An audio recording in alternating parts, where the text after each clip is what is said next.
Hallelujah ഹല്ലേലൂയ ഹല്ലേലൂയ യേശുവേ നന്ദി ഹല്ലേലൂയ ആരാധന ആരാധന ഹല്ലേലൂയ ജയം ഹല്ലേലൂയ യേശു കർത്താവ് ജീവിക്കുന്നു ഹല്ലേലൂയ ജയം ഹല്ലേലൂയ യേശു കർത്താവ് ജീവിക്കുന്നു. പ്രിയമുള്ളവർ, രോഗസൗഖ്യ പ്രാർത്ഥനയ്ക്ക് പ്രവേശിക്കുകയാണ്. രോഗാതുരായിട്ടുള്ള മക്കളെ ശരീരത്തിന് വ്യത്യസ്തങ്ങളായ ഭാഗങ്ങളെ തൊണ്ടയിൽ അസുഖമുള്ളവർ തൊണ്ടയിൽ കൈവെക്കുക. ശ്വാസകോശ രോഗികളെ ശ്വാസകോശത്തിൽ ഈശോനാമത്തിൽ കൈവെക്കുക. ഹൃദയത്തിന് വാൽവിന് കേടുള്ളവരെ തടസ്സമുള്ളവരെ ബ്ലോക്കുള്ളവരെ നെഞ്ചിന് കൈവെക്കുക. പാങ്ക്രിയാസിന് വിഷമുള്ളവരെ പാങ്ക്രിയാസിൻ്റെ അവിടെ നെഞ്ചിന് താഴെ കൈവെക്കുക. കരളിന് അസുഖമുള്ളവർ നെഞ്ചിന് കൊമ്പിന് കൈവെക്കുക. വെറുതെ അല്ല കൈവെക്കേണ്ടത്, പരിശുദ്ധ അമ്മയുടെ മധ്യസ്ഥത്തിൽ ഈശോ നാമത്തിലാണ് കൈവെക്കേണ്ടത്. നമുക്ക് നേരത്തെ ഉള്ള സാക്ഷ്യങ്ങൾ നമ്മളിവിടെ ഉണ്ട്. ഈ സമയത്താണ് വ്യത്യസ്തങ്ങളായ രാജ്യങ്ങളിലൊക്കെ ഇരുന്ന് പ്രാർത്ഥിക്കുന്നവരെ കർത്താവ് സ്പർശിക്കുന്ന സമയം. പരിശുദ്ധ അമ്മയുടെ മധ്യസ്ഥത്തിലെ ശ്വാസകോശ, അതുപോലെ തന്നെ കിഡ്നി അസുഖങ്ങൾ, തൈറോയ്ഡ്, അതുപോലെ തന്നെ പിസ്സുല അസുഖങ്ങൾ, PCOD അസുഖങ്ങൾ, ഗർഭാശയത്തിൽ സിസ്റ്റ്, മൂത്രാശയത്തിൽ കല്ല്, അർസസ് രോഗികൾ, അൾസർ രോഗികൾ ഒക്കെ എല്ലാം അടിവയറ്റിൽ കൈവെക്കേണ്ടതാണ്. യേശുനാമത്തിൽ കൈവെക്കുക. സർവാംഗം പല രോഗികളുണ്ടെങ്കിൽ അവരെ കൈകൾ കൊണ്ട് ശരീരം പൊതിഞ്ഞ് സ്വസ്തികയിൽ കർത്താവിൻ്റെ നാമത്തിൽ ശരീരം പൊതിയുക. അച്ഛനോട് ചേർന്ന് പ്രാർത്ഥിക്കേണ്ട സമയമാണിത്. അച്ഛനോട് ചേർന്ന് പ്രാർത്ഥിക്കുക. ഉള്ളംകാലം മുതൽ ഉച്ചവരെ രോഗമുള്ളവരാണ് ഇങ്ങനെ കൈവെക്കേണ്ടത്. നടുവേദനയുള്ളവർ നടുവിന് കൈവെക്കുക. അപ്പോൾ നിങ്ങൾക്ക് അതിനെക്കുറിച്ച് ബോധ്യം ഉണ്ടാകുമ്പോൾ ഈശോ അത് സുഖപ്പെടുത്തുമ്പോൾ നിങ്ങൾക്ക് തിരിച്ചറിയാൻ കഴിയും. അച്ഛനോട് ചേർന്ന് പ്രാർത്ഥികർത്താവായ ദൈവമേ, അന്ധന് കാഴ്ച നൽകിയവനെ, ചെകിടന് കേൾവി നൽകിയവനെ, ഊമന് സംഭാഷണ നൽകിയവനെ, മഹോദര രോഗിയെ സുഖപ്പെടുത്തിയവനെ, മരിച്ചവനെ ഉയർപ്പിച്ചവനെ, കർത്താവേ, അങ്ങയുടെ തിരുമുറിവാർന്ന വലത്ത് കരത്താൽ ശരീരത്തിന്റെ വ്യത്യസ്ത രോഗങ്ങളെ സ്പർശിക്കണമേ. കർത്താവേ, എന്നോട് കൂടെ ലോകത്തിന്റെ വിവിധ സ്ഥലങ്ങളിൽ ഇരുന്നു കൊണ്ട് ഭക്തിയോടെ പ്രാർത്ഥിക്കുന്ന ഓരോ രോഗികളെ സ്പർശിക്കണമേ. കർത്താവേ, വിശുദ്ധ രക്തത്താൽ കാലം മുതൽ ഉച്ചവരെ തളിക്കണമേ. നടുവിലെ വേദനയും കിഡ്നിയുടെ രോഗങ്ങള് സ്പർശിക്കണമേ. രോഗങ്ങള്, രോഗങ്ങള്, രോഗങ്ങള് യേശുവിന്റെ നാമത്തിലെ സൗഖ്യം പ്രാപിക്കട്ടെ. ഹല്ലേലൂയ ഹല്ലേലൂയ ഹല്ലേലൂയ യേശുവേ നന്ദി. ഹല്ലേലൂയ ഹല്ലേലൂയ ഹല്ലേലൂയ ഹല്ലേലൂയ ഹല്ലേലൂയ. രോഗമെല്ലാം മാറിടട്ടെ, കഷ്ടമെല്ലാം നീങ്ങിടട്ടെ. രോഗമെല്ലാം മാറിടട്ടെ, കഷ്ടമെല്ലാം നീങ്ങിടട്ടെ. തിരുമുറിവിനാൽ സുഖപ്പെടട്ടെ, തിരുമുറിവിനാൽ സുഖപ്പെടട്ടെ. പരിശുദ്ധ പരമദിവ്യകാരുണ്യത്തിന് നേരവും ആരാധനയും സ്തുതിയും പുകഴ്ചയും ഉണ്ടായിരിക്കട്ടെ. മകളെ ജീവിത പങ്കാളിയുമായി പിരിഞ്ഞു നിൽക്കുന്നവരെ, മക്കളില്ലാത്തവർ, മക്കൾക്ക് രോഗമായി കിടപ്പിലായി പോയവർ, കോവിഡ് രോഗം ബാധിച്ചിട്ടുള്ളവർ, അതുപോലെ തന്നെ ക്വാറന്റൈൻ കഴിയുന്നവർക്ക് സംശയമുള്ളവർ, ഇങ്ങനെ വ്യത്യസ്തമായ രോഗികളെ പ്രാർത്ഥിക്കുന്ന സമയമാണ്. ഇതുപോലെ ജോലി ഇല്ലാത്തവർ, സാമ്പത്തിക ബാധ്യതയുള്ളവർ, കടങ്ങൾ പെരുകിയിരിക്കുന്നവർ, ഇനി എങ്ങനെ ജീവിക്കുമെന്ന് അറിയാത്തവർ, പഠനത്തെക്കുറിച്ച് പ്രതിസന്ധി അനുഭവിക്കുന്നവർ, സ്ഥലമില്ലാത്തവർ, വീടും വഴിയുമില്ലാത്തവർ, ബന്ധങ്ങൾ തമ്മിൽ ചേർച്ചക്കുറവുള്ളവർ, വഴക്കുള്ളവർ, കോടതി കേസുള്ളവർ, അവിടെ എല്ലാം കർത്താവിൻ്റെ ശക്തി ലഭിക്കാൻ വേണ്ടി, അവർക്കെല്ലാം വിടുതൽ ലഭിക്കാൻ വേണ്ടി, ആശ്വാസം ലഭിക്കാൻ വേണ്ടി സ്തുതിക്കട്ടെ, സ്തുതിക്കട്ടെ. ഹല്ലേലൂയ ഹല്ലേലൂയ നാമത്തിന് സ്തോത്രം ചെയ്യുന്നു കർത്താവേ. അത്ഭുതമായ നാമത്തിന് സ്തോത്രം ചെയ്യുന്നു കർത്താവേ. യേശുവേ, വിശുദ്ധമായ രക്തത്തെ മക്കളെ സ്പർശിക്കണമേ. എന്റെ കർത്താവിന്റെ ഉന്നതമായ നാമത്തിൽ, സഭയുടെ അധികാരത്തിൽ, കുരിശിന്റെ അടയാളത്തിൽ എല്ലാ ബന്ധനങ്ങൾ യേശു നാമത്തിൽ അഴിഞ്ഞു മാറട്ടെ. യേശുവേ യേശുവേ. തിരുക്കരത്താൽ താങ്ങിയെന്നെ, തിരുരക്തത്താൽ കഴുകണമേ. തിരുക്കരത്താൽ താങ്ങിയെന്നെ, തിരുരക്തത്താൽ കഴുകണമേ. പെരുമഴ പോ പെയ്യട്ടെ, പെരുമഴ പോ പെയ്യട്ടെ. യേശുവിൻ രക്തം, യേശുവിൻ രക്തം, യേശുവിൻ തിരുരക്തം. പരിശുദ്ധ പരമദിവ്യകാരുണ്യത്തിന് ആരാധനയും സ്തുതിയും പുകഴ്ചയും ഉണ്ടായിരിക്കട്ടെ. പ്രിയമുള്ളവരെ, സമാപന ആശീർവാദത്തിലേക്ക് നിങ്ങൾ ഒരുങ്ങുക. നിങ്ങളുടെ വ്യക്തിപരമായ ആവശ്യങ്ങൾ, ഇപ്പം നിങ്ങളുടെ കുടുംബവും ജീവിതവും അനുഭവിക്കുന്ന രോഗങ്ങളോ വ്യക്തിപരമായ ജീവിത പ്രയാസങ്ങളോ, നിങ്ങൾ ഉടമ്പടിയിൽ വെച്ചിരിക്കുന്ന വിഷയങ്ങൾ, വണക്കമാസത്തിൽ വെച്ചിരിക്കുന്ന വിഷയങ്ങൾ, ഓൺലൈൻ ഉടമ്പടി ചെയ്തിരിക്കുന്ന വിഷയങ്ങളൊക്കെ ഇപ്പോൾ പരിശുദ്ധ അമ്മ വഴി ആരാധന ആശീർവാദ നിമിഷം സമർപ്പിക്കേണ്ടതാണ്. കൃപാസനത്തിലെ മെയ് 1 മുതൽ ഓൺലൈൻ ഉടമ്പടി ലോകത്ത് എവിടെ ഇരുന്നും നിങ്ങൾക്ക് പരിശുദ്ധ അമ്മ കൃപാസനം പരിശുദ്ധ അമ്മ സന്നിധാനത്തിൽ ഉടമ്പടി ചെയ്യാൻ കഴിയും. നിങ്ങൾ കൃപാസനം marianshrine.com പ്രവേശിച്ചാൽ മതി, വെബ്സൈറ്റിൽ പ്രവേശിച്ചാൽ മതി. അവിടെ മരിയൻ ഓൺലൈൻ ഉടമ്പടി എന്ന് കിടക്കുന്നുണ്ട്. അവിടെ നിങ്ങൾക്ക് ഉടമ്പടി ചെയ്യാവുന്നതാണ്. നമ്മൾ ഇവിടെ വന്ന് ഉടമ്പടി ചെയ്യണ അതേ കൃപ കർത്താവ് നിങ്ങൾക്ക് തരും. കൃപ അനുഗ്രഹം ലഭിച്ചവരെല്ലാം ഉടനെ കൃപാസനത്തിൽ ഇമെയിലേക്ക് നിങ്ങളുടെ അനുഭവ സാക്ഷ്യങ്ങൾ അയച്ചു തരേണ്ടതാണ്. ഓൺലൈൻ ഉടമ്പടി ചെയ്യാത്ത സഹോദരങ്ങൾ എത്രയും വേഗം ചെയ്ത് കൃപ പ്രാപിക്കുക. ദൈവം നിങ്ങൾ അനുഗ്രഹിക്കട്ടെ. ശിരസ് നമിച്ച് സമാപന ആശീർവാദം സ്വീകരിക്കാം.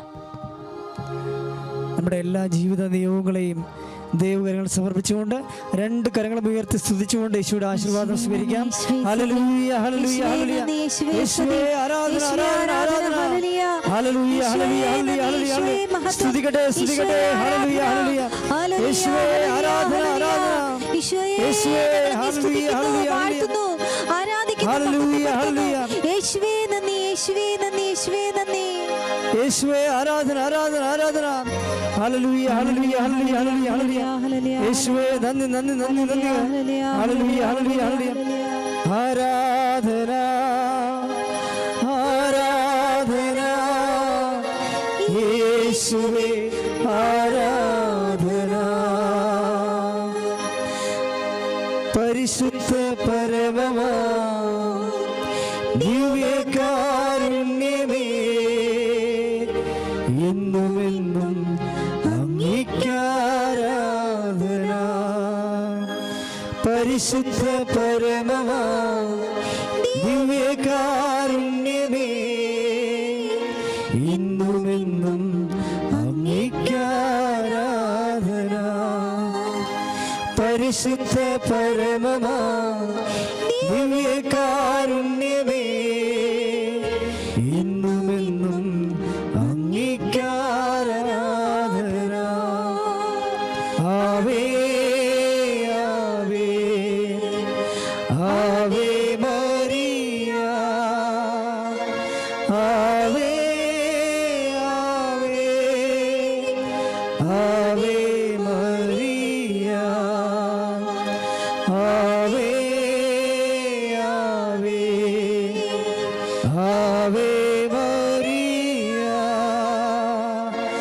ആവേ, ആവേ, ആവേ മരിയ. Ave Maria.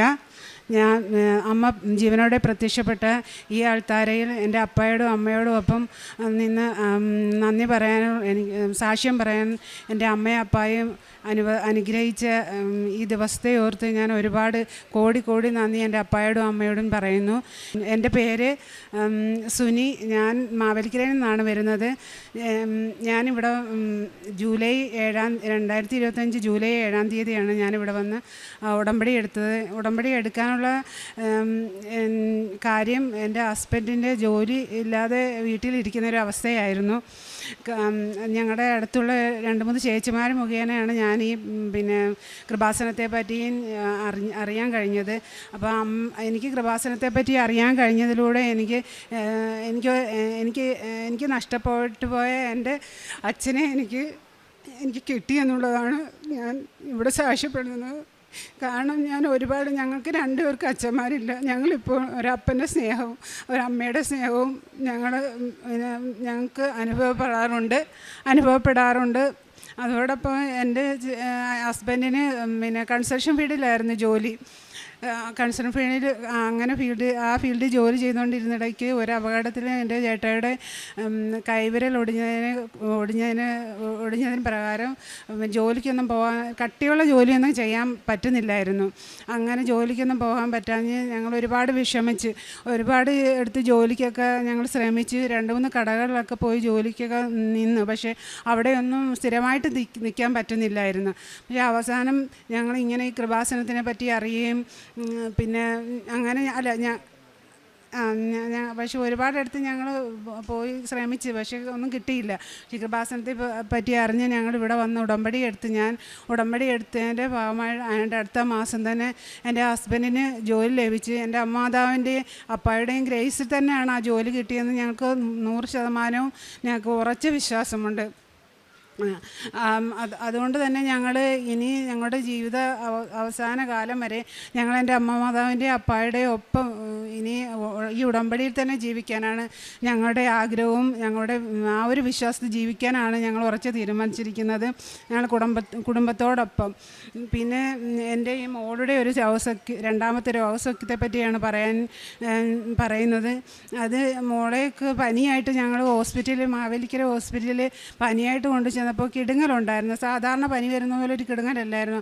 അപ്പോൾ ആ കാര്യം ഡോക്ടറോട് പറഞ്ഞപ്പോൾ ഡോക്ടർ പറഞ്ഞെങ്കിൽ ഒന്ന് നമുക്ക് യൂറിൻ ഒന്ന് ടെസ്റ്റ് ചെയ്ത് നോക്കാമെന്ന് പറഞ്ഞ് യൂറിൻ ടെസ്റ്റ് ചെയ്തപ്പോൾ അതിനകത്ത് പിന്നെ ബ്ലഡിൻ്റെ അംശം കൂടുതലായിട്ട് കാണിക്കുന്നു യൂറിൻ ടെസ്റ്റ് ചെയ്തപ്പോൾ. അപ്പോൾ ഡോക്ടർ പറഞ്ഞെങ്കിൽ നമുക്കൊന്ന് സ്കാൻ ചെയ്ത് നോക്കാം. അപ്പോൾ സ്കാൻ ചെയ്തപ്പോഴാണ്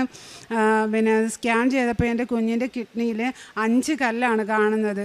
അപ്പോൾ ഡോക്ടർക്ക് തന്നെ അതിശയം, ഇങ്ങനെ ഒരു കുഞ്ഞിൻ്റെ കിഡ്നിയിൽ 5 കല്ല് വരുന്നത്. ആ കാഷ്വാലിറ്റി കാണിച്ച് 2-3 ഡോക്ടർമാരെ കാണിച്ചപ്പോഴെല്ലാം അവർക്കെല്ലാം അതിശയം. അപ്പോൾ ഡോക്ടർ ഞങ്ങളുടെ മെഡിക്കൽ കോളേജിലോട്ട് ആദ്യം സർജനെ കാണാൻ പറഞ്ഞ് അവിടെ തന്നെ സർജനെ കണ്ടപ്പോൾ സർജൻ ആദ്യം തന്നെ മെഡിക്കൽ കോളേജിലോട്ട് റെഫർ ചെയ്തു. അങ്ങനെ ഞങ്ങൾ കോട്ടയം മെഡിക്കൽ കോളേജിൽ പോകാൻ ഇവിടെ വന്ന് ഞങ്ങൾ ആദ്യം അച്ഛനെ കണ്ട് പ്രാർത്ഥിച്ച്, അച്ഛൻ എൻ്റെ കുഞ്ഞിനെ സൈത്ത് പൂശി പ്രാർത്ഥിച്ച് കാശുരൂപം തന്ന് ഞങ്ങൾ അമ്മയോട് എൻ്റെ കുഞ്ഞിൻ്റെ ഞങ്ങളിനി ചെന്ന് ഡോക്ടറെ കണ്ട് സ്കാൻ ഇനി ചെയ്യണമെന്ന് പറയുമ്പോൾ സ്കാൻ ചെയ്യുമ്പോൾ എൻ്റെ കുഞ്ഞിൻ്റെ കിഡ്നിയിൽ ആ ഒരു കല്ലേ കാണില്ലേ എന്ന് പ്രാർത്ഥിച്ചാണ് ഞങ്ങൾ ദിവസവും ഉടമ്പടി തൈലവും ഉപ്പും എല്ലാം ഞങ്ങൾ തേനും ഉടമ്പടി എടുത്ത അന്ന് മുതൽ എൻ്റെ 2 മക്കൾക്കും ഞാൻ തേനും ഉപ്പും ഞങ്ങളെല്ലാവരും തേൻ ഉപയോഗിക്കും. തേൻ രാവിലെയും കഴിക്കും, എൻ്റെ കുഞ്ഞുങ്ങൾക്ക് 2 പേർക്കും കൊടുക്കും. അങ്ങനെ ഞങ്ങൾ ഇന്ന് ദിവസവും പ്രാർത്ഥിച്ചുകൊണ്ടാണ്, ഞാൻ വിശ്വാസപ്രമാണം ചൊല്ലിയാണ് ഞാൻ കൊടുക്കുന്നത്. അങ്ങനെ എൻ്റെ കുഞ്ഞിന് ഞങ്ങൾ കോട്ടയത്ത് പോയി ഡോക്ടറെ കണ്ടപ്പോൾ ഡോക്ടർ പറഞ്ഞ് നമുക്കൊന്ന് ആദ്യം മുതലൊന്ന് ടെസ്റ്റ് ചെയ്യാം, യൂറിനെല്ലാം ടെസ്റ്റ് ചെയ്ത് ബ്ലഡും എല്ലാം ടെസ്റ്റ് ചെയ്ത് സ്കാനിങ് ചെയ്തോട്ട് 1 ആഴ്ച കഴിഞ്ഞ് വരാൻ പറഞ്ഞു. അങ്ങനെ ഞങ്ങൾ അതെല്ലാം ചെയ്ത് സ്കാൻ ചെയ്ത ഡോക്ടർ തന്നെ ചോദിച്ചു ഇതെന്താണ് കുഞ്ഞിന് പറ്റിയെന്ന് സ്കാനിങ്ങിൽ. അപ്പം ഞാൻ പറഞ്ഞു ഇതുപോലെ ഞാൻ പറഞ്ഞു അങ്ങനെ ഒരു കാര്യമേ ഇതിനകത്തില്ലല്ലോ, ഡോക്ടർക്ക് തന്നെ അതിശയം. അപ്പം ഞങ്ങൾ കണ്ട ഡോക്ടറും പറഞ്ഞ് കുഞ്ഞിനൊരു കുഴപ്പവും ഇല്ലല്ലോ എന്ന്.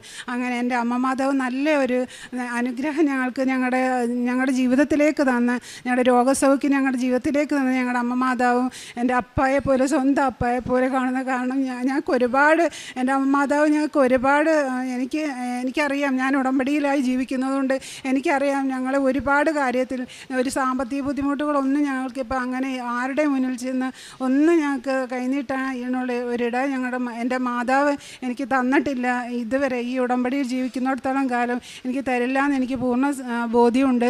എൻ്റെ മാതാവ് ഒരുപാട് എനിക്ക് പറഞ്ഞറിയിക്കാൻ പറ്റാത്ത തരത്തിൽ ഉള്ള ഒരുപാട് അനുഗ്രഹങ്ങൾ എനിക്ക് തന്നിട്ടുണ്ട്.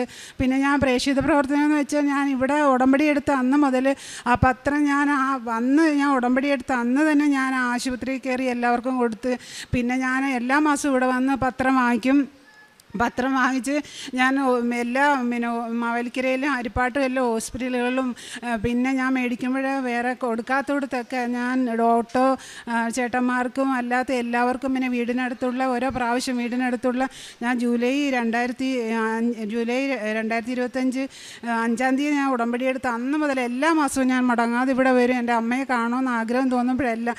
അപ്പോൾ എല്ലാവരും എന്നോട് പറയും, നീ വീട്ടിൽ എൻ്റെ മകൾ തന്നെ പറയും എന്നോട്, അമ്മയ്ക്ക് എന്താണമ്മ ഇങ്ങനെ പ്രാർത്ഥന അമ്മ ഇങ്ങനെ എന്തിനാ ഇങ്ങനെ ഓവറായിട്ട് പ്രാർത്ഥിക്കുന്നത്. പക്ഷേ എനിക്കറിയില്ല, ഞാൻ അനുഭവിക്കുന്ന ഒരു സന്തോഷം എനിക്കറിയില്ല. ഞാൻ പിന്നെ ഈ ഉടമ്പടിയിൽ വന്നതിന് ശേഷം ഒരുപാട് മാറ്റങ്ങളുണ്ട്. ഒരുപാട് പ്രാർത്ഥനയിൽ മുഴുകാൻ കഴിയുന്നുണ്ട്. കാരണം സന്ധ്യാപ്രാർത്ഥനയില്ല, ഞങ്ങളിപ്പോൾ കുടുംബത്തോടെ ഇരുന്നാണ് ഞങ്ങളിപ്പോൾ യേശുവപ്പായനെ പ്രാർത്ഥിക്കുന്നത്. അത് കഴിഞ്ഞിട്ടാണ് ഞങ്ങൾ ഉടമ്പടി പ്രാർത്ഥന പ്രാർത്ഥിക്കുന്നത്. കൊന്ത ചെല്ലുമ്പോൾ ഞാൻ കൊന്ത ചെല്ലുന്നത്, ദൈവരഹസ്യം ചെല്ലുന്നത് ജോസഫച്ചന് വേണ്ടിയിട്ടാണ്. കാരണം ഒരുപാട് മനുഷ്യർക്ക് വേണ്ടിയിട്ട്, ഒരുപാട് ജീവന് വേണ്ടിയിട്ട് എൻ്റെ ജോസഫച്ചൻ ഓരോരുത്തർക്ക് വേണ്ടി പ്രാർത്ഥിക്കുമ്പോഴും സൈത്യയിൽ പ്രാർത്ഥിക്കുമ്പോഴും ഒക്കെ എനിക്ക് ഭയങ്കര സന്തോഷമാണ്. അതുപോലെ ഞാൻ ഇനി എന്നും അതുപോലെ ഒരുപാട് എൻ്റെ ജോസഫച്ചന് എൻ്റെ രോഗസൗഖ്യം കൊടുക്കണേ, കൃപകൾ നൽകണേ എന്ന് ഞാൻ കൊന്ത ചൊല്ലി പ്രാർത്ഥിച്ചിട്ടാണ് ഞാൻ വേറെ ആർക്ക് വേണ്ടിയിട്ടും പ്രാർത്ഥിക്കുന്നത്. ഞങ്ങൾക്ക് വേണ്ടിയിട്ട് മാത്രമല്ല, എല്ലാ ആൾക്കാർക്കും വേണ്ടിയിട്ട് പ്രാർത്ഥിക്കാറുണ്ട്. ഒരുപാട് പിന്നെ സാമ്പത്തിക ബുദ്ധിമുട്ട് അനുഭവിക്കുന്ന എല്ലാവർക്കും വേണ്ടി, എല്ലാ മേഖലകൾക്കും വേണ്ടി അച്ഛൻ പ്രാർത്ഥിക്കുന്ന പോലെ എല്ലാം ഞാൻ പ്രാർത്ഥിക്കാറുണ്ട്. പിന്നെ ഞാൻ ആശുപത്രികളിൽ പോയി പൊതിച്ചോറ് കൊടുക്കും. പിന്നെ രോഗികൾക്ക് എന്നെക്കൊണ്ട് സഹായം, എൻ്റെ ഹസ്ബൻഡിന് കിട്ടിയ ജോലി കിട്ടിയ ആ ശമ്പളത്തിൽ നിന്ന് ഞാൻ എന്നെക്കൊണ്ട് കഴിയുന്നത് പോലെയൊക്കെ ഞാൻ അവരെ സഹായിക്കാറുണ്ട്. എൻ്റെ ഹസ്ബൻഡിനോട് പോലും പറയാറില്ല, ഞാനാണ് പൈസ ഞാൻ കൈകാര്യം ചെയ്യുന്നത്. എൻ്റെ ഹസ്ബൻഡ് അതിനെപ്പറ്റി ചോദിക്കുക പോലും ചെയ്യത്തില്ല. പിന്നെ ഞാൻ എന്നെക്കൊണ്ട് കഴിയുന്ന പോലെ ഒരു ക്യാൻസർ ബാധിച്ച ഒരു അമ്മയ്ക്ക് ഞാൻ ഓണത്തിന് ഞങ്ങൾക്ക് തുണിയെടുത്തപ്പോൾ ആ അമ്മയ്ക്ക് ഞാൻ ഡ്രസ്സ് മേടിച്ച് കൊടുത്ത്, പിന്നെ എന്നെക്കൊണ്ട് മാസം കഴിയുമ്പോൾ ആ ചേട്ടയുടെ ശമ്പളം കിട്ടുമ്പോൾ ഞാൻ അതിനകത്തുനിന്ന് ഒരു ഓഹരി അമ്മയ്ക്ക് ഒരു ചെറിയ ഓഹരി കൊടുക്കും. പിന്നെ ഞാൻ ഇടയ്ക്ക് രാവിലത്തെ ഭക്ഷണം ഉണ്ടായിക്കൊണ്ട് അമ്മയ്ക്ക് ആരുമില്ല കൊണ്ട് കൊടുക്കും. പിന്നെ ഞാൻ എൻ്റെ മോടെ 3ാമത്തെ ബർത്ത്ഡേ ആയിരുന്നു. ആ ബർത്ത്ഡേക്ക് ഞങ്ങൾ ആഘോഷങ്ങൾ കുറച്ചിട്ട് പിന്നെ ഹരിപ്പാട് ആശുപത്രിയിലെ രോഗികൾക്ക് ഞങ്ങൾ അവിടെ ചെന്ന് പറഞ്ഞിട്ട്, പിന്നെ അവിടെ ഫുഡൊന്നും അകത്ത് കൊടുക്കാൻ പറ്റില്ല എന്ന് പറഞ്ഞുകൊണ്ട് ഞങ്ങളെ കൊണ്ട് കഴിയുന്നത് ഇതിൽ കുറച്ച് സോപ്പും വലിയ ഡ്രസ്സുകളൊന്നും അങ്ങനെ വാങ്ങിക്കാൻ കഴിയാത്തതുകൊണ്ട് ഒരു തോർത്തും സോപ്പും മേടിച്ച് ഞങ്ങളെല്ലാ രോഗികൾക്കും കൊടുത്ത്, പിന്നെ അങ്ങനെ ഒരുപാട് പിന്നെ ഞാൻ എല്ലാ മാസവും എൻ്റെ ചേട്ടയുടെ പിന്നെ ശമ്പളം കിട്ടുമ്പോൾ ആ ശമ്പളത്തിൽ നിന്നുള്ള പൈസയ്ക്ക് ഒരു ഓഹരി എടുത്ത് ഞാൻ പിന്നെ ഫുഡുണ്ടാക്കി ഞാൻ ഹോസ്പിറ്റലിൽ ഞാൻ രോഗികൾക്ക് വെളിയിൽ കൊണ്ട് കൊടുക്കും. ഞാൻ അമ്മയുടെ അപ്പായുടെ എല്ലാ മഹത്വത്തെ അവിടെ അറിഞ്ഞവരെ അറിയാത്തവരെ അറിയിക്കുകയും അറിഞ്ഞവരെ ആഴപ്പെടുത്തുകയും ചെയ്യുന്ന രീതിയിൽ തന്നെ ഞാൻ എല്ലാവരോടും എൻ്റെ അപ്പായുടെ അമ്മായുടെയും കാര്യം ഞാൻ എൻ്റെ സ്വന്തം അപ്പായും അമ്മയും പോലെയാണ് എൻ്റെ യേശുവപ്പായും എൻ്റെ അമ്മായും കാണുന്നത്. ഞാൻ എത്ര നന്ദി പറഞ്ഞാലും എൻ്റെ യേശുവപ്പായും അമ്മയോടും എനിക്ക് നന്ദി തീരത്തില്ല. അതുപോലെ ജോസഫച്ചനോട് ഇവിടെയുള്ള എല്ലാ സ്റ്റാഫുകളോടും എനിക്ക് ഒരുപാട് തീർത്താൽ തീരാത്ത നന്ദിയുണ്ട്. പിന്നെ എനിക്ക് വേണ്ട ഒരു രോഗസൗഖ്യം, ഞാൻ പിന്നെ ജപമാല റാലിയിൽ പങ്കെടുക്കുന്നതിന് മുമ്പേ എനിക്ക് തൊണ്ടയ്ക്ക് ഭയങ്കര വേദനയും ഭയങ്കര അസ്വസ്ഥതയായിരുന്നു. 2-3 മാസം എനിക്ക് വെള്ളം കഴിക്കാൻ പറ്റത്തില്ല, തൊണ്ടവേദന കൊണ്ട് ഭയങ്കര ബുദ്ധിമുട്ടായിരുന്നു. ഞാനത് എൻ്റെ ഹസ്ബൻഡിനോട് പോലും പറഞ്ഞിട്ടില്ല. ഭയങ്കര അസ്വസ്ഥത. ഞാൻ ഉപ്പുവെള്ളം, ഇവിടുത്തെ നേർച്ച വസ്തുക്കൾ ഉപയോഗിക്കും, ഉപ്പുവെള്ളം ഞാൻ വെള്ളത്തിൽ ഒഴിച്ച് വാവുള്ളും കുടിക്കുകയും ചെയ്യും. അങ്ങനെ ഒരുപാട് കാര്യങ്ങളെല്ലാം ഞാൻ ചെയ്യും. അങ്ങനെ പക്ഷേ അഖണ്ഡ ജപമാല റാലിയിൽ എനിക്ക് ഈ ഉടമ്പടി എടുത്തപ്പോൾ തന്നെ ഭയങ്കര ആഗ്രഹമായിരുന്നു. എൻ്റെ കുഞ്ഞിനെയും കൊണ്ട് തന്നെ ഞാൻ വന്ന് എനിക്ക് ഒരു കുഴപ്പവും കൂടാതെ എനിക്ക് എൻ്റെ അമ്മയുടെ ഈ അഖണ്ഡ ജപമാല റാലിയിൽ പങ്കെടുക്കാനും എൻ്റെ കുഞ്ഞ് തന്നെ ഇത്രയും ദൂരെ എൻ്റെ കുഞ്ഞ് നടന്ന് വന്ന് കുറച്ചൊക്കെ ഞാൻ എടുത്തുള്ളൂ. പക്ഷേ എനിക്കത് ഞാൻ നടന്ന് ഞാൻ ജപമാല ചെല്ലുമ്പോഴും ഞാൻ ഈശോപ്പയുടെ അമ്മയുടെ നന്ദി പറഞ്ഞാണ് ഞാൻ പിന്നെ നടക്കുന്നത് തന്നെ. കാരണം എനിക്ക് അത്രയ്ക്കും എൻ്റെ കുഞ്ഞിങ്ങനെ നടക്കുന്നതിൽ എനിക്ക് ഭയങ്കര അത്ഭുതമായിരുന്നു. കാരണം ഇത്രയും പ്രായമുള്ള ഒരു കുഞ്ഞിങ്ങനെ നടക്കുക എന്ന് വെച്ചാൽ അത് ഒരിക്കലും ആർക്കും മനസ്സിലാവത്തില്ല ആ ഒരു കാര്യം. അങ്ങനെ ആ ജപമാല റാലിയിൽ എനിക്ക് പങ്കെടുക്കാനും കഴിഞ്ഞു. പിന്നെ എൻ്റെ ആ ഒരു രോഗസൗഖ്യം എനിക്ക് അതിലൂടെ മാറി. പിന്നെ ഞാൻ ഡെയിലി ബ്രെഡ് കൂടും, അച്ഛൻ്റെ ഡെയിലി ബ്രെഡ് കൂടും. പിന്നെ എല്ലാ ആഴ്ചയിലും പിന്നെ ചൊവ്വാഴ്ച ആരാധനയിൽ പങ്കെടുക്കും. പിന്നെ എല്ലാ രാവിലെയും വൈകിട്ടും ഒക്കെ ഞാൻ എപ്പോൾ എനിക്ക് പ്രാർത്ഥിക്കണമെന്ന് പോകുമ്പോൾ വചനങ്ങൾ പ്രാർത്ഥിക്കും. ഞാൻ ഉടമ്പടി ധ്യാനം ഞാൻ ജോലി ചെയ്യുന്നതുകൊണ്ടിരിക്കുമ്പോൾ തന്നെ ഞാൻ അടുക്കളയിലും എവിടെ ആയാലും തുണി കഴുകാൻ പോകുമ്പോൾ അവിടെ എല്ലാം ഞാൻ കൊണ്ട് നടന്ന് പിന്നെ ഫോൺ ഓണാക്കി വെച്ച് ഞാൻ പിന്നെ ധ്യാനവും പിന്നെ സാക്ഷിയും ഒക്കെ ഞാൻ എപ്പോഴും അതാണ്. ഞാനിപ്പോൾ TV പരിപാടികളൊക്കെ സീരിയൽ കാണുന്ന ഞാനിപ്പോൾ അതൊന്നും കാണാറില്ല. പിന്നെ അങ്ങനെ ഒരു കാര്യമേ ഞങ്ങളിപ്പോൾ കുടുംബത്തിൽ സീരിയലേ കാണുന്നില്ല. ഞങ്ങൾ അങ്ങനെ കണ്ടുകൊണ്ടിരുന്ന ആ സീരിയൽ ഞങ്ങൾ കാണുന്നതേ ഇല്ല, ഒരു കാര്യവും ഇല്ല. ഞങ്ങളിപ്പോൾ എപ്പോഴും എനിക്ക് സാക്ഷ്യം കേൾക്കണം, ധ്യാനം കൂടണം എന്നുള്ളൊരു ചിന്തയേ ഉള്ളൂ. അപ്പോൾ ഞാൻ ഇനിയും എന്നെ ഈ അൾത്താരയിൽ എന്നെ നിർത്തി എനിക്ക് സാക്ഷ്യം പറയാനുള്ള ഒരു അനുഗ്രഹം എൻ്റെ അപ്പായും അമ്മായും തരണമേ. ഞങ്ങളുടെ കൂടെ എന്നും ഞങ്ങളുടെ ജീവിതത്തിൽ ഞങ്ങൾക്കൊരു അനുഗ്രഹമായി എൻ്റെ അപ്പായും അമ്മയും കൂടെ ഉണ്ടാവണേ എന്ന് പ്രാർത്ഥിച്ചുകൊണ്ട് പിന്നെ 1,000 കോടി നന്ദി അർപ്പിച്ചുകൊണ്ട് ഇനിയും ഈ ഉടമ്പടിയിൽ തന്നെ ജീവിക്കാൻ എന്നെ അനുഗ്രഹിക്കണമേ എന്ന് കൃപ ചെയ്യണമേ എന്ന് പ്രാർത്ഥിച്ചുകൊണ്ട് ഞാൻ നിർത്തുന്നു. ഇവിടെ കൂടിയിരിക്കുന്ന എല്ലാവരോടും ഞാൻ പറയുന്നു, വിശ്വസിച്ച് പ്രാർത്ഥിക്കുക, ഭയപ്പെടേണ്ട. യെശയ്യാ 43 വചനത്താൽ ഞാൻ പറയുന്നു, എൻ്റെ കർത്താവ് പറയുന്നു, ഭയപ്പെടേണ്ട, നിന്നോട് കൂടെയുണ്ട് ഞാൻ. അതാണ്, അങ്ങനെ പ്രാർത്ഥിക്കുക. ദൈവം എപ്പോഴാണ് നിൻ്റെ കൂടെ. ദൈവത്തിൻ്റെ നടയിൽ നീ താഴ്മയോടെ നീ ദൈവത്തിനോട് പ്രാർത്ഥിക്കുക. ദൈവം അതിൻ്റെ സമയത്ത് നിന്നെ അനുഗ്രഹിക്കുമെന്നാണ് വചനത്തിൽ പറയുന്നത്. അതുപോലെ തന്നെ സംഭവിക്കുന്നു. അതുകൊണ്ട് എല്ലാവരും വിശ്വാസത്തോടെ പ്രാർത്ഥിക്കുക. നന്ദി, 1000 നന്ദി എൻ്റെ യേശുപ്പയ്ക്കും എൻ്റെ അമ്മയ്ക്കും എൻ്റെ ജോസഫ് അച്ഛനും. കൃപാസനത്തിലെ ഈ അൾത്താരയിൽ വന്ന് സാക്ഷ്യം പറയാൻ ഞങ്ങളെ അനുഗ്രഹിച്ച മാതാവിനും ഈശോയ്ക്കും 1000 നന്ദി പറയുന്നു. എൻ്റെ പേര് അശ്വതി, ഇത് അമ്മ, ഹസ്ബൻഡുമാണ്. എന്നോട് ആദ്യമായി കൃപാസനത്തെക്കുറിച്ച് പറഞ്ഞത് ഞങ്ങളുടെ റിലേറ്റീവായ ഉഷച്ചേച്ചിയായിരുന്നു. അത് പറയാനുണ്ടായ കാരണം എന്തെന്ന് വെച്ചാൽ എൻ്റെ ഹസ്ബൻഡിൻ്റെ പുറത്ത് ഒരു സിസ്റ്റ് വരികയുണ്ടായി. അങ്ങനെ അത് ബയോപ്സിക്ക് അയച്ചപ്പോൾ അതിൽ ചെറിയൊരു വേരിയേഷൻ കാണിക്കുകയുണ്ടായി.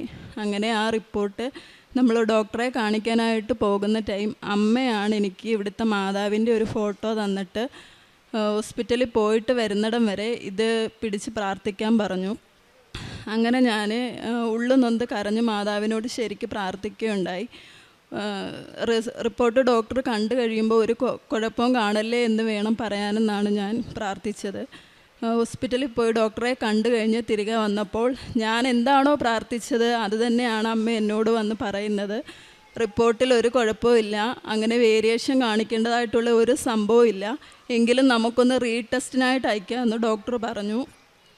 അങ്ങനെ RCCയിലേക്കാണ് അത് റീടെസ്റ്റിനായിട്ട് അയക്കുന്നത്. അങ്ങനെ അവിടുന്ന് റിപ്പോർട്ട് വരാനും ഏകദേശം 1 മാസത്തോളം എടുത്തു. അപ്പം ഞാൻ മാതാവിനെ വിളിച്ച് പ്രാർത്ഥിച്ചപ്പോൾ എനിക്ക് ഇങ്ങനെ ഒരു അനുഗ്രഹം കിട്ടിയപ്പോൾ എനിക്ക് ശരിക്കും നല്ല വിശ്വാസമായി. എനിക്ക് എന്തോ ഒരു മിറാക്കിൾ ഇവിടെ ഉണ്ടെന്ന് എനിക്ക് ശരിക്കും ബോധ്യമായി. അന്നേരം ഞാനാണ് അന്നേരം അമ്മയോട് പറഞ്ഞേ നമുക്ക് പോകാം, കൃപാസനത്തിൽ പോയി ഉടമ്പടി എടുക്കാമെന്ന്. അങ്ങനെ 2024 ഡിസംബർ മാസം 7-ാം തീയതിയാണ് ഞാനും അമ്മയും ആദ്യമായി ഇവിടെ വരുന്നതും ഉടമ്പടി എടുക്കുന്നതും. അങ്ങനെ ഉടമ്പടി നിയോഗത്തിൽ ഞാൻ ആദ്യം തന്നെ എൻ്റെ ഹസ്ബൻഡിൻ്റെ കാര്യമാണ് വെച്ചത്. ബയോപ്സിയുടെ റിസൾട്ട് വരുമ്പം അതിലൊരു കുഴപ്പം കാണല്ലേ എന്ന് തന്നെയായിരുന്നു ഞാൻ പ്രാർത്ഥിച്ചത്. അങ്ങനെ RCCയിൽ നിന്ന് ആ റിപ്പോർട്ട് വരാൻ ഏകദേശം 1 മാസത്തോളം എടുത്തിരുന്നു. അപ്പോൾ ഹസ്ബൻഡിൻ്റെ പുറത്ത് ജന്മന ഉള്ളൊരു മറുകുണ്ടായിരുന്നു. ആ മറുകിൽ നിന്നാണ് ഈ സിസ്റ്റ് വന്നതെന്നാണ് ഡോക്ടർ പറഞ്ഞത്. അപ്പോൾ അത് ഒന്ന് കൺഫേം ചെയ്യുന്നതിന് വേണ്ടി മറുകിനെക്കുറിച്ച് ആ റിപ്പോർട്ടിനകത്ത് മെൻഷൻ ചെയ്തിരുന്നു. അങ്ങനെ RCCയിൽ നിന്ന് റിപ്പോർട്ട് വന്നപ്പോഴും ചെറിയൊരു വേരിയേഷൻ ഉണ്ടായിരുന്നു. പക്ഷേ അതുമല്ല, ഫൈനലായിട്ട് നമുക്കൊരു റിപ്പോർട്ട് വരാനുണ്ട്. ആ റിപ്പോർട്ട് വരുമ്പോഴാണ് കൺഫേം ആയിട്ട് നമുക്ക് എന്താണെന്ന് പറയാൻ കഴിയുന്നത്.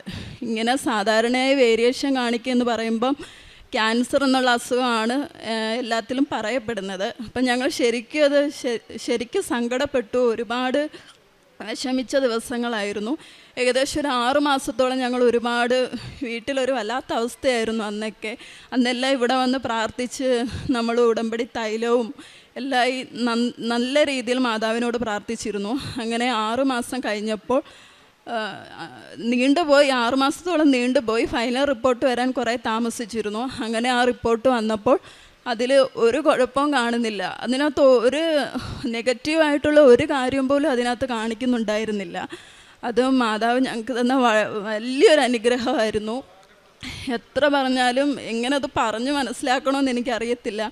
വലിയൊരു അനുഗ്രഹമായിരുന്നു മാതാവ് തന്നത്. പിന്നെ രണ്ടാമതായി ഞാൻ നിയോഗത്തിൽ വെച്ചിരുന്നത് എൻ്റെ ഹസ്ബൻഡിന് ഒരു ജോലിക്ക് വേണ്ടിയിട്ടായിരുന്നു. പുള്ളി വിദേശത്തായിരുന്നു. ലീവിന് വന്ന് ഏകദേശം ഒരു 6 മാസം കഴിഞ്ഞപ്പോഴാണ് പുള്ളിക്ക് ഇങ്ങനെ പുറത്ത് സിസ്റ്റ് വന്ന് അങ്ങനെ ഹോസ്പിറ്റലിലൊക്കെ ആയത്. അതിനുശേഷം ഞങ്ങൾ ജോലിയില്ലാതെ ഒരുപാട് ബുദ്ധിമുട്ടിയ സമയമായിരുന്നു സാമ്പത്തികമായിട്ടൊക്കെ. അപ്പോൾ ഇവിടെ വന്നു ഉടമ്പടി നിയോഗത്തിൽ രണ്ടാമതായി ഞാൻ ജോലിയുടെ കാര്യം വെക്കുകയും പുള്ളിക്ക് ജോലി ശരിയാകുകയും ഈ ആഴ്ച വ്യാഴാഴ്ച ദിവസം പുള്ളി ദുബായിലേക്ക് പോവുകയാണ് ജോലിക്കായിട്ട്. പിന്നെ മൂന്നാമതായിട്ട് ഞാൻ വെച്ച നിയോഗം എന്ന് പറഞ്ഞാൽ, എനിക്ക് എൻ്റെ കഴുത്തിന് നല്ല പെയിൻ ഉണ്ടായിരുന്നു. എനിക്ക് ഒരിടത്ത് ഇരുന്ന് ഒന്ന് വായിക്കാനോ എടുക്കാനോ ഒന്നും കഴിയാത്ത രീതിയിൽ നല്ല പെയിനായിരുന്നു എൻ്റെ കഴുത്തിൽ. ഞാൻ ഇവിടുന്ന് അന്ന് തൈലമൊക്കെ വെച്ച് നന്നായി പ്രാർത്ഥിച്ചിരുന്നു. ഏകദേശം ഒരു 1.5 മാസത്തോളം കഴിഞ്ഞപ്പോൾ എൻ്റെ പെടലിയുടെ വേദനയെല്ലാം മാറി. ഈ നിമിഷം വരെ എനിക്ക് അത് സംബന്ധിച്ച് യാതൊരു പ്രശ്നങ്ങളും ഉണ്ടായിട്ടില്ല. ഞാൻ കാരുണ്യപ്രവർത്തനമായിട്ട് ചെയ്തതെന്ന് പറഞ്ഞാൽ, ഞാൻ ക്യാൻസർ രോഗികളായിട്ടുള്ള ആളുകൾക്ക് വേണ്ടി സാമ്പത്തിക സഹായം, എന്നാൽ കഴിയുന്ന സാമ്പത്തിക സഹായം ചെയ്തിരുന്നു.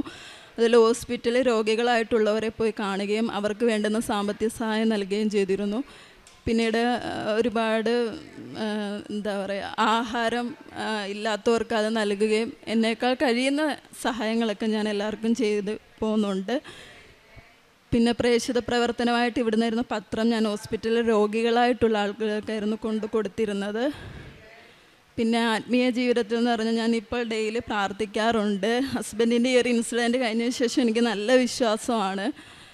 അപ്പം ഡെയിലി പ്രാർത്ഥിക്കുകയും ധ്യാനം എനിക്ക് പറ്റുമ്പോഴൊക്കെയാണ് ഞാൻ കൂടാറുള്ളത്, എങ്കിലും ഞാനത് കൂടാൻ ശ്രമിക്കാറുണ്ട്. പിന്നെ ഉപവാസം അത് മുടക്കിയിട്ടില്ല, അതെല്ലാം കൊണ്ടുപോകുന്നുണ്ട്. ഇത്രയേറെ അനുഗ്രഹം എൻ്റെ ജീവിതത്തിൽ എനിക്ക് കിട്ടിയൊരു വലിയ അനുഗ്രഹമാണ്. ഇതെല്ലാം തന്നെ ഈശോയ്ക്കും അമ്മ മാതാവിനും ഞാൻ 1000 നന്ദി പറയുന്നു.